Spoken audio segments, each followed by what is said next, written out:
அனைவருக்கும் நமஸ்காரம். பாபாவும் நானும். ஓம் ஸ்ரீ நித்யானந்த குபேர் சாயி நமகா. மறக்க வேண்டாம், ஏப்ரல் மாதம் 24 லக்ஷ்மி ஹயக்ரீவ ஹோமம் இருக்குது. கல்வி, அறிவு, ஞானம், புத்திசாலித்தனம் இதெல்லாம் படிக்கிற குழந்தைகளுக்கு தானே வேணும், நமக்கு எதுக்குன்னு நினைக்கிறோம். ஆனால் ஒவ்வொரு சந்தர்ப்பத்திலையும் நம்மளுடைய மனக்குழப்பங்கள் எங்கிருந்து வருது, தெளிவான முடிவுகளை எடுக்க முடியாத சூழ்நிலை எங்கிருந்து வருது, நம்மளுடைய எண்ணங்கள் மூலமாக. சரியான குழப்பமாக இருக்குப்பா, என்ன முடிவு எடுக்கிறதுனே தெரியல அப்படிங்கிறோம். வேலையில் என்ன வாயை திறந்தாலும் பிரச்சனையாக இருக்குப்பா சொல்கிறோமா? ஸோ இப்படி பலவிதமான குழப்பங்கள் நம்மளுடைய மன ஓட்டத்தின் மூலமாகவும், அதே மாதிரி பேசக்கூடாத இடத்துல பேசுகிறதும், பேச வேண்டிய இடத்துல அமைதியாக இருக்கிறதும் நம்மளுடைய பிரச்சனைகளுக்கு முதல் காரணம் சொல்லலாம் இல்லையா? ஸோ எங்கே பேசணும், எங்கே பேசக்கூடாது, எதை பேசணும், எப்படி பேசணும், இது எல்லாமே, இந்த அறிவு எல்லாமே ஹயக்ரீவர் மூலமாக நம்மளுக்கு வந்திருக்கு. படிப்புக்கு தெய்வமாக இருக்கக்கூடியது சரஸ்வதி தேவி. சரஸ்வதி தேவிக்கே குரு ஹயக்ரீவர் தான்.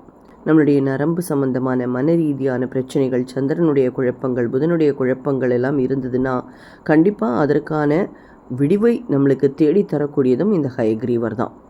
ஸோ முக்கியமாக நம்மளுடைய வாழ்க்கையில் பல கட்டங்களில் மிக முக்கியமான தேவை சமயோஜித புத்தி. அதை தரக்கூடியதும் இவர் தான்.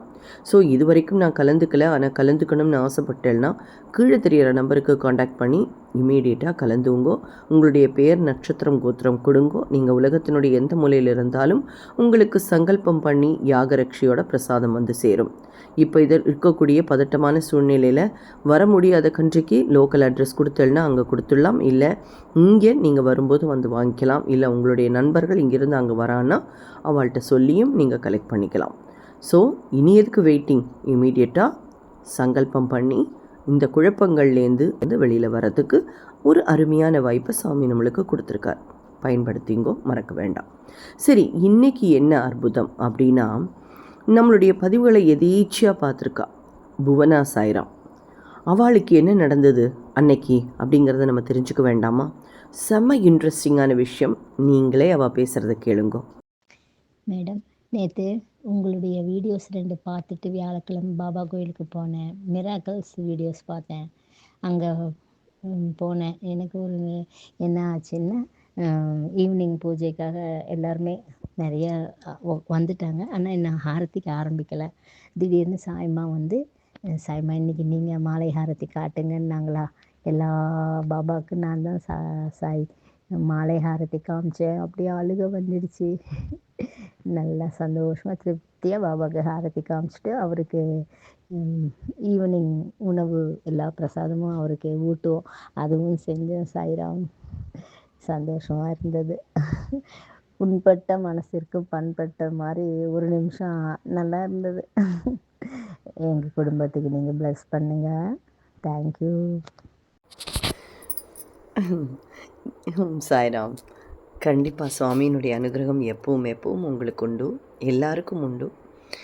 சாயி, இதில் என்ன ஒரு கவனிக்க வேண்டிய விஷயம்னா, எப்பவும் நம்ம சுவாமி கோயிலுக்கு போவோம், எப்பவுமே சுவாமியை பார்த்துட்டே இருப்போம், மெஸ்மரைஸ் ஆகிடுவோம்.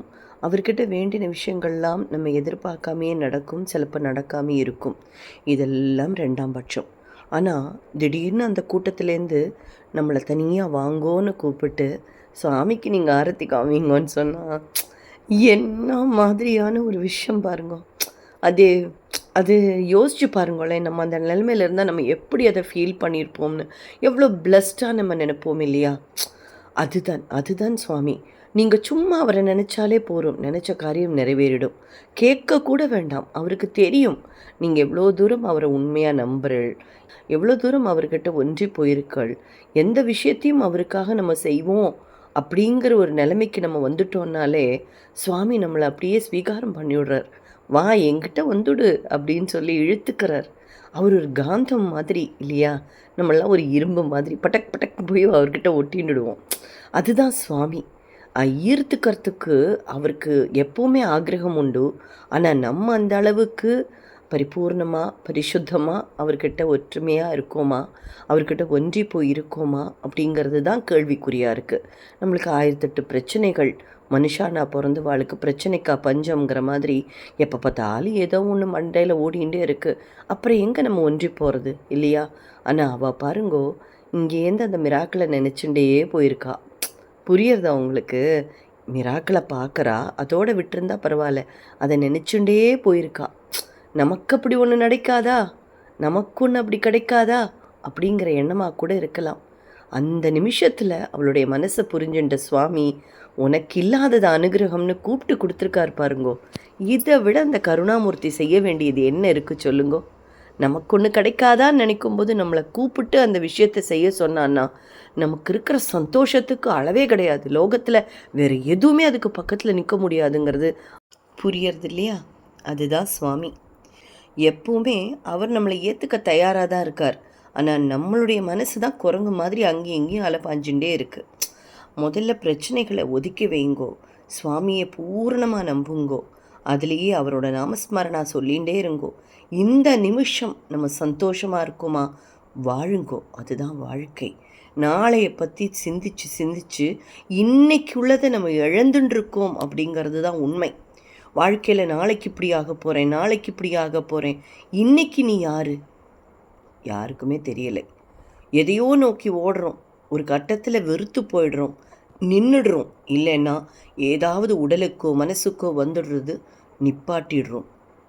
கடைசியில் இதுதான் மிஞ்சிச்சாங்கிற மாதிரி நம்ம திரும்பி பார்க்கும்போது நம்ம உறவுகள் கூட தள்ளி போய் நிற்கும். அப்போது ஒரு வெறுமை வரும் பாருங்கோ. அது எதுக்கு? இன்னைக்கு இந்த நிமிஷம் சந்தோஷமாக இருக்கலா, சுவாமியை நினைக்கிறளா, அவர் உங்கள் கூட இருக்காரா, அதுதான் உண்மை. நாளையை பற்றி பெருசாக யோசித்து ஒரு பிரயோஜனமும் இல்லை. நாளைக்குன்னு பார்க்க இன்றைய நிமிடங்கள் கழிஞ்சு போயிடுறது, இல்லை நம்மள்டேருந்து மறைஞ்சு போயிடுறது.